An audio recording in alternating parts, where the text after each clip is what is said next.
People काटे मंदिर तोड़े, ईदगाह को फिर क्यों छोड़े, पीपल काटे मंदिर तोड़े, ईदगाह को फिर क्यों छोड़े, संतों ने हटाना है, ईदगाह को हटाना है, संतों ने हटाना है।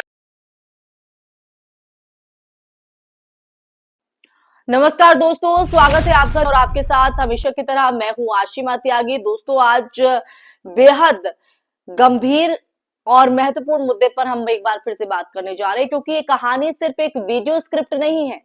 ये उस दौर का दस्तावेज है जहां कुछ लोग खुलेआम सड़क पर खड़े होकर मुसलमानों को धमकाते हैं, उनके डॉक्यूमेंट चेक करते हैं, उनसे जबरदस्ती नारे भी बुलवाते हैं और राज्य प्रशासन दूर से खड़ा हुआ सिर्फ तमाशा देखता है। मैं चर्चा में आगे बढ़ूं उससे पहले एक सवाल आप लोगों से करना चाहती हूँ कि प्रशासन का काम क्या होता है, प्रशासन की जिम्मेदारी क्या होती है।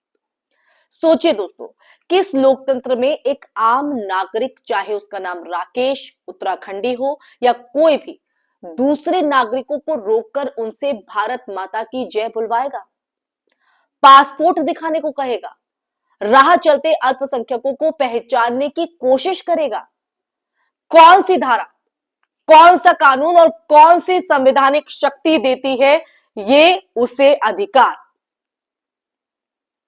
बताइए दोस्तों। जवाब साफ है, कानून नहीं देता, पर सत्ता की चुप्पी उसे साहस जरूर देती है और तभी इस तरह के मामले सामने आते हैं। आज हालात ये हो गए हैं दोस्तों कि जो लोग खुद को अदालत, पुलिस, प्रशासन सब कुछ मान बैठते हैं, वो ईदगाह तक को अवैध कब्जा बताकर उसे गिराने की धमकी दे रहे हैं। आज ये माहौल बना हुआ है।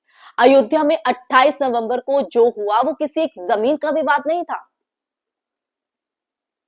वो इस बात का संकेत था कि कानून को बंधक बनाया जाए और भीड़ को न्यायाधीश। हिंदूवादी संगठनों ने ईदगाह पर अवैध कब्जे का आरोप लगाया, प्रशासन के खिलाफ प्रदर्शन किए और फिर चेतावनी दी कि अगर कार्रवाई नहीं हुई तो वो भूख हड़ताल करेंगे। मतलब साफ है, आदेश प्रशासन देगा पर मनमानी ये लोग तय करेंगे। कौन है ये लोग, इन्हें किसने अधिकार दिया है ये सब?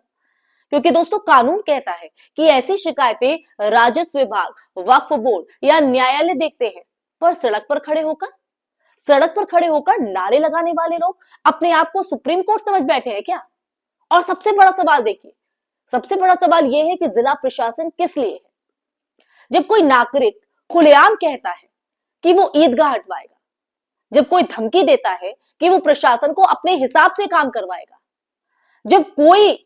जब कोई भीड़ कानून को निर्देश देती है कि तो क्या प्रशासन को ये नहीं दिखता है? क्या इस पर कार्रवाई नहीं होनी चाहिए? या फिर आदेश कहीं और से आता है कि दिखना ही मत?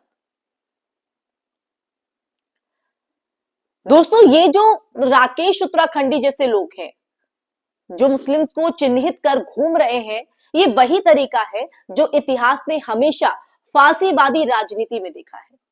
पहले पहचानो, फिर अलग करो, डराओ और फिर अधिकार छीन लो। और देखिए, दुखद बात यह है कि ये सब उस राज्य में हो रहा है जहां मुख्यमंत्री सुबह शाम कानून व्यवस्था की उपलब्धियां गिनाते नहीं थकते हैं। वहां पर यह सब हो रहा है, प्रशासन की कोई जवाबदेही नहीं।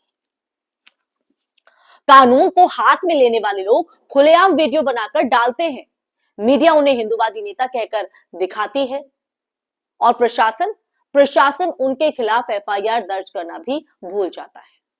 क्या यह है प्रशासन की जिम्मेदारी? यह है वो कार्रवाई? सोचिए, अगर यही काम कोई मुस्लिम युवक करता तो रात में ही उस पर यूएपीए, एनएसए और पता नहीं न जाने क्या क्या लग चुका होता, कौन कौन सी धाराएं। पर जब बात मुसलमानों को डराने, अपमानित करने और उनकी धार्मिक जगहों को टारगेट करने की आती है तो अचानक पूरा सिस्टम स्लो मोशन में आ जाता है। वो भी तो देश के नागरिक है ना। फिर ऐसा क्यों? क्योंकि दोस्तों, सवाल सिर्फ नफरत का नहीं है। यहां पर सवाल यह है कि नफरत को वैधता किसने दी? वो राजनीतिक माहौल किसने बनाया जहां कोई व्यक्ति खुद को मालिक समझकर दूसरे नागरिकों से उनकी निष्ठा का प्रमाण मांगता है? वो माहौल आकर किसने दिया? जहां ईदगाह को लेकर फतवे सड़क पर जारी होते हैं, ना कि अदालतों में। और वो चुप्पी किसकी है जो हर अपराध को संरक्षण देती है। दोस्तों आज इस देश में मुसलमानों की जो पहचान है वो राजनीति का ईंधन बन चुकी है, ईंधन।